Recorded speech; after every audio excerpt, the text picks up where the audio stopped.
So our next speaker is Dr. Haema Nilakanta, and her talk is Being Bilingual, Coding in Both R and Python. So Haema received her PhD from the University of Minnesota School of Statistics. Her research interests include Monte Carlo theory and methods, computational statistics, network analysis, and statistical applications to public health and population studies. She's currently a lead AI scientist at Target Corporation, working on advanced data science problems.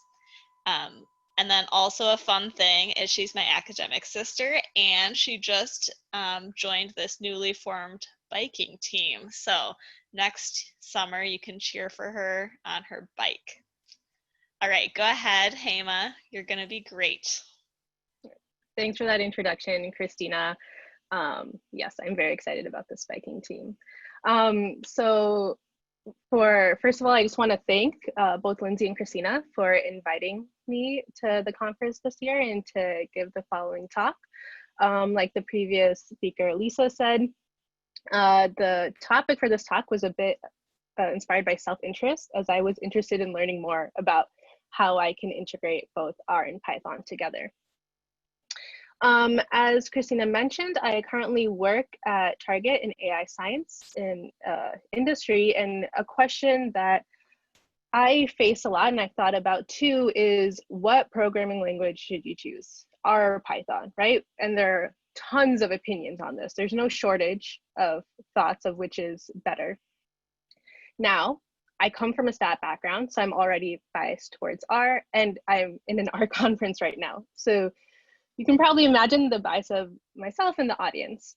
But for this presentation, I'm actually not going to focus on choosing one or the other, but by posing the question, why should we choose only one? Why can't we wrap one and the other and use both? And so the idea is, if we can build them together, then we can build more seamless data science pipelines and workflows and actually leverage the strengths of both of these languages. So take the tools and the statistical processes that are been built into R and the plethora of libraries that are available, as well as the nice graphic tools, and then take advantage of those tools in Python, like the question earlier led into a great segue of scikit-learn or other deep neural networks and natural language processing tools. So my objective of this talk then is, I just want to introduce how we can work with R and Python while staying in the R interface by using the Reticulate package. Now, this is just a short introduction, and I'm going to assume minimal knowledge of Python. So whether you are brand new to this language, you have a little bit of experience, or perhaps you're an expert, my hope is that you can at least follow along with the talk. So a little bit of background about this Reticulate package. The team who maintains and develops it is actually at RStudio, where the first author is Kevin Ushi. And the nice thing about this package being maintained at RStudio is that it has really good documentation, as well as it's maintained regularly, especially to keep on cadence with maybe new issues of R. And how it works is it integrates Python into your R system by using an environment of Python either that's already on your system, that perhaps is part of a virtual environment that you set up, where maybe you've set up specific versions of it that you'd like to use, or it uses Python through an installation of Miniconda. Now I'm going to focus on this last instance of Miniconda in this talk, and I'll talk about it in more details later on. But the main requirement here is, for the package, is it needs a Python version of at least 2.7. So otherwise, it's pretty seamless to work with in R. And the reason behind the name of Reticulate is the package, as quoted from RStudio, is the package enables you to reticulate Python coded to R, creating a new breed of project that weaves together the two languages. So it's creating this net of languages that allows you to work between one and the other more seamlessly. So moving forward, one thing we have to consider is what Python are we going to use? Now, there are some systems like Macs that actually come preloaded with a version of Python. And typically this is version 2.7, which is actually being phased out in with instead people often use Python version, high versions of 3. So what people do, whether they have an old version installed on their local system, or maybe there's no version at all, you can download Python from many sources. One being the Python website itself. Another popular option is Anaconda. So far you've heard me mention on Anaconda and Miniconda, right? All these conda things. Just a brief intro. What Anaconda does is when you go to that website, you can download Python, but it also downloads instances or packages that are really popular. So this is similar to think of you go to CRAN and you download R, right? You download and install R, but in addition to that download, it'll also install some well-known packages like dplyr or purrr, or maybe some of our speakers packages like Christina's GLMM. Right, I'll install it. So once you start off your system, you'll have these packages that you can load and start working with right away. On the other hand, Miniconda is a bit more lightweight in that it'll install and load Python, but instead of loading actual packages as well, it will install a tool, the Conda tool, so that you can install more packages of your choosing. And what the Reticulate team does, they've actually integrated installing Miniconda into Reticulate itself. So the first time that you install and load the Reticulate library, you're going to get an option to install an Python environment using Miniconda. And this is very easily built into the system. And it happens if you don't explicitly state the source of Python you'd like to use. And so I think this is a great choice for those who are brand new to Python because it's all built in for you. And what happens is in your R session, it'll create an R Reticulate Conda environment with the Python version 3.6 and NumPy, which is a popular package to do computations of the following version.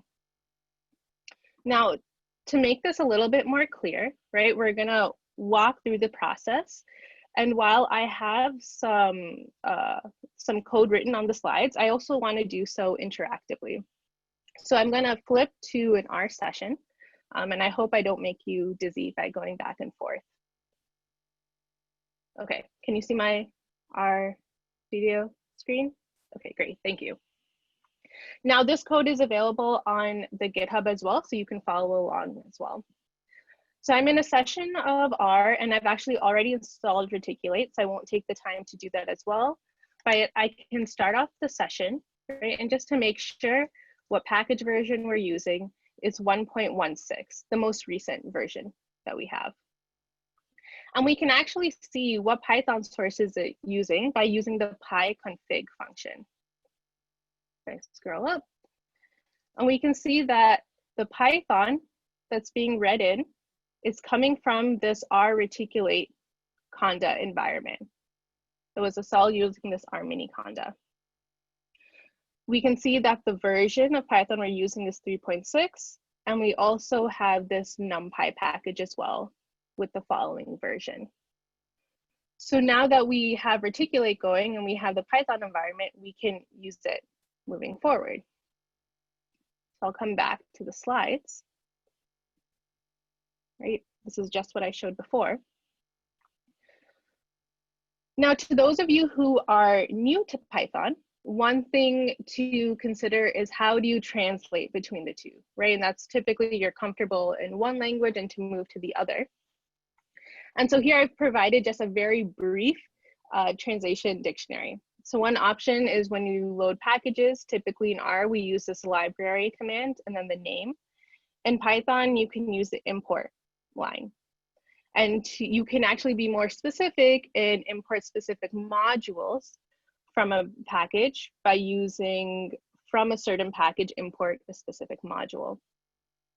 Same thing for data wrangling. We have a lot of tools already built into base R, or you can use dplyr or tidyverse tools in general. In Python, pandas is a typical choice. Likewise for computations, a lot is built into base R, but then you have NumPy in Python. And graphics, I think this is where the battle is pretty clear who wins. R with ggplot is pretty great, but in Python, you have this option in matplotlib. Now, granted, on the project that you're working on, there's a lot of other options, and for the sake of time and just being this is an intro, I'm not going to spend too much time on that. Now, once we've set up Articulate, one thing we need to consider is how do we actually interact with Python? And I'm going to go through 3 ways that we can do so. The first is by running an interactive session. The second is importing Python packages into our R session. And the third is loading external Python scripts. So let's start off with this first, this setting an interactive Python session or a REPL. Now for a REPL, this is the read, eval, print loop. Within our R session, we create an interactive session. So again, let's go back to the R Studio console here, where we're going to do this interactive session. So what we'll use is the command REPL_Python. And when we run this line, you notice we get a few printouts. The first is it tells us the version of Python that we're using and the source of Python.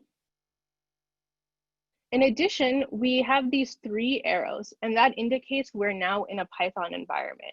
So we've now set up a Python environment within our R session that we can interact with as if we were on terminal. And so once we're in the session, we can use it as normal. What we can do is we can import the pandas package. So we use this import pandas, and we can save it under a shorter name. And then just to make it clear of how we're using, I'm going to make a test data set. And what I've done here is just created a list, and don't worry if the syntax isn't familiar to you at all. It's purely for an example, where we're going to have presenters for today and then the start times of their presentations. So if I run this line, I can come into my console and I can just see what this looks like, right? Now, this is made a little difficult to read perhaps, so we can convert this into a pandas data frame. So think of just like an R data frame, it's the same idea. So we're gonna use from our pandas library, the option to make a data frame and just plug in our data and specify what our columns are. So if we run that, and we can actually just print our output, and notice it's a lot easier to read now, right? We have the 2 columns, it's a data frame, we know how to work with it. Now, for those who are new to Python, to save you some tears that I experienced when I was first learning the language, Python, the first index is 0, not 1. And this is something that when you go between R and Python, it's worth remembering. So hopefully, maybe to those who are new, who are playing around with Python, this saves you some time and some heartache. Right? So we've created a pandas data frame called PDF in our interactive session. And to get out of our session, all we have to do is type exit. And notice we're back to 1 arrow, so we're back in our normal R session. But say I want to use this pandas data frame again, right? I just created it above. And if I type the name of this, I get the error that it's not found. But I obviously created it before, so we need to figure out what happened. Well, we can restart our interactive session, right? We know that we've restarted it because we get our prompt and we have those 3 arrows indicating we're in this interactive session. And now if I type this PDF, I see my pandas data frame again. So the key thing to remember when using Reticulate to work with Python in an interactive way, as I took a quote from the package itself, is that all the code that's executed within this interactive session is run in this Python main module. So if you generate any Python objects like this pandas data frame, it will persist in the session even after we detach or we exit it. So I like to think about this, if we go back to the slides, this is like a coding version of Vegas, right? Whatever happens in our interactive session stays in our interactive session, and we won't be able to use it outside. So here's one way that we can work with Python while in the R interface. The other way that we can work with Python is by importing packages. So as with R, right, there are lots of packages that very smart people have developed and taken the time to make, and they have functions that are useful for whatever projects that you're working on. Now, there are some of these packages that actually come preloaded when we start off Reticulate and use this mini conda environment. One such that we've talked about already is this NumPy. The other is OS, which just stands for operating system. So again, if we go back to our interactive session here, and we want to import a Python package, to do so within the R interface, we can use the import command and just specify the name of the package. So if we do that, we've now imported, I'm gonna move this videos, and we can see in our environment, we now have a module loaded. And if I come back to the console, I can actually see what functions do I have available from this package. If I use OS and then the $sign, I see a bunch of options, right? And say I'm interested in getting the current working directory, well, I can use the command get cwd, and if I keep the parentheses, then it will print out my current working directory. Notice here, I'm not even in the interactive Python. I've imported this package and I'm using a function from it. Now I can use the same type of command in R, our typical get working directory, to print out to see that they match, right? I'm seeing lots of chats, so hopefully this is all coming across. Now this is the case when our package has already been installed and we can just load it. But just like in R, there are many cases where our packages aren't pre-installed, so we have to first install them to load. And to do that with the Reticulate package, we have a few options. The first way we can install a package is with the conda install function, which says, I want to use a conda tool to install a package. And here I'm gonna install SciPy, which is a popular Python package used for computing. And I'm specifying what environment I want to install it to, namely this R Reticulate. Another approach that we could use is use the pi_install function. And here, we're gonna use the pip tool, which some of you may have heard of before, to install the sklearn package, which holds a lot of machine learning functions. These are kind of the two tools that will most readily be used. But another package that often gets a lot of attention in Python and a lot of press is TensorFlow. And TensorFlow is really popular to use for deep learning modules. What actually the Reticulate team has done, which is really nice, is it was a little bit more cumbersome to install this package into your R system. So they've worked together to make it more seamless in a typical kind of R way to install the package like usual. So once you go through the steps to install your packages, then you can load them as normal, either by using the import statement in cases like SciPy or sklearn, or you can use the library TensorFlow because it was designed in such a way to be a little bit more seamless. In fact, we can do one other thing. For those of you who may be a little bit more familiar with Python, you know that, as I stated earlier, you can import specific modules from packages. And to do that, all that you need to do is using your import statement, you can specify the module after a period. And so by doing the following, we can get our sklearn text module and all of the functions that are held in there. So here we have a case where we've used the reticulate package to install other Python packages that might be useful for us, right? So building that pipeline to be a bit more seamless. The last way that we can interact with Python is by loading external scripts.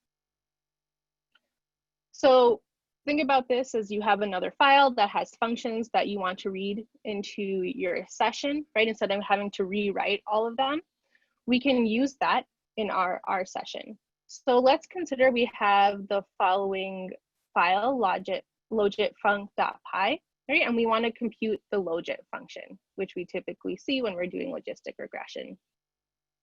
And it's defined as the following. We're going to import the NumPy package that's used for computations. And we've created the logitpy function. The logitpy function, we know it's a function because we start with def. We say this is the name of the function. It has one input or argument, and everything after the colon is what we're going to execute. And unlike R, which has the exponential function built in, we're going to take the exponential function from the NumPy package and just compute our logit as normal, right? So we have a file that has this information. So again, if I go back to our studio, I can open the file. Again, this file is available on the GitHub, right? I have the file with that exact same information that we saw on the slide. And then we can simply read in this file by using the source Python command. So if we run source Python, oops, let me get rid of that. Notice that in our environment section of our RStudio, we now have this logitpy that pops up.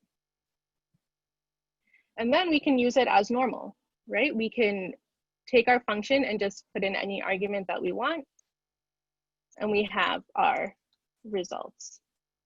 So if I do one, so forth. So here we've talked about 3 ways by using the reticulate package that we can interact with Python. We can either set up an interactive session, right? Within our R session that we're working, we can use the reticulate package and its commands to install Python packages, or we can read in external Python scripts. All 3 of these try to make our data science pipelines more seamless, and we can kind of leverage the tools that both R and Python have to make a more seamless and a better, perhaps, pipeline and workflow. So I just want to do a quick time check on myself, 10, so I have 5 minutes. I just wanted to go through a quick natural language processing example, just to showcase, you know, how can we use reticulate to make this process a bit more seamless. Again, this code is available in that R script that's online. So if we come back here, right, all I want to do is give an example of processing and analyzing text data. And what we're going to use is this spaceyR package. It's similar to TensorFlow in that the RStudio team has developed it so it can be installed a little more readily and easily. And it's used for fast natural language processing. So I'm just going to restart my R session just to make sure we're all on the same page. I'll load reticulate. And I just want to show here that I can look at all of the content environments I have available. I'll make this a little bigger. So we have the R reticulate session that we were working from previously, but now we also have the spacey condev environment, and we'll use that instead. I also have a system Python environment if I wanted to use that as well. So I'm going to specify, let's use the spacey condev environment. And I'm just going to load this package. And the English model, I'm going to initialize the English model from this package. I've already installed the pandas package as well, so let me import that.